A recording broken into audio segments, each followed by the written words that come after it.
Il nous est apparu naturel d'offrir aux pilotes privés le plaisir de piloter une Alpine en rallye.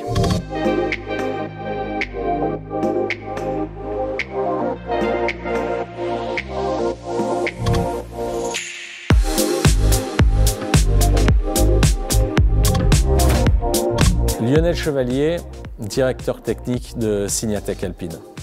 Quand on parle Alpine, la première chose qui nous vient à l'esprit, bien évidemment, c'est la berlinette, petite, légère, compacte, bleue, qui va gagner le premier titre de champion du monde des rallyes en 1973.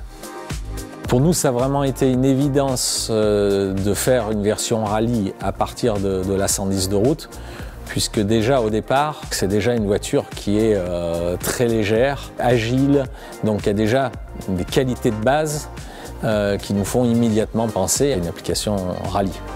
Donc on a fait une voiture qui est certes extrêmement performante, mais avant tout qui est accessible en termes de pilotage au plus grand nombre. On a apporté beaucoup de technologie dans cette voiture. Là-dessus, il y a deux éléments fondamentaux. Un qui est le contrôle de traction, et ensuite on a aussi implanté dans cette voiture, ce qui est assez exceptionnel en rallye, un système d'anti-blocage.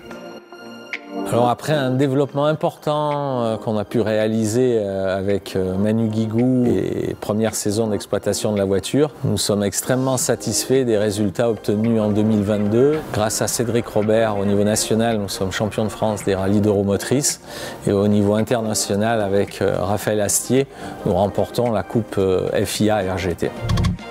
Manu Guigou, pilote et ambassadeur pour la marque Alpine. J'ai eu la chance de développer cette Alpine A110 RGT.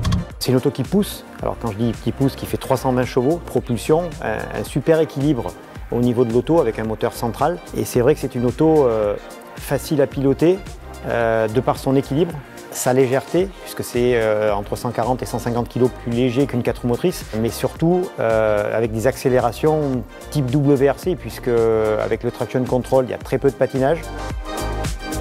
Sur la première spéciale au Rallye du Mont Blanc en 2020, on est parti donc sans trop savoir où on allait se situer, puisqu'il y avait quand même beaucoup de 4 roues motrices. Et dès la première spéciale, on fait le temps scratch, y compris devant les valeurs sûres du championnat de France. Cette année-là, on a été champion de France avec cette auto-là, et ça reste aussi son premier titre. Ça a été vraiment fantastique.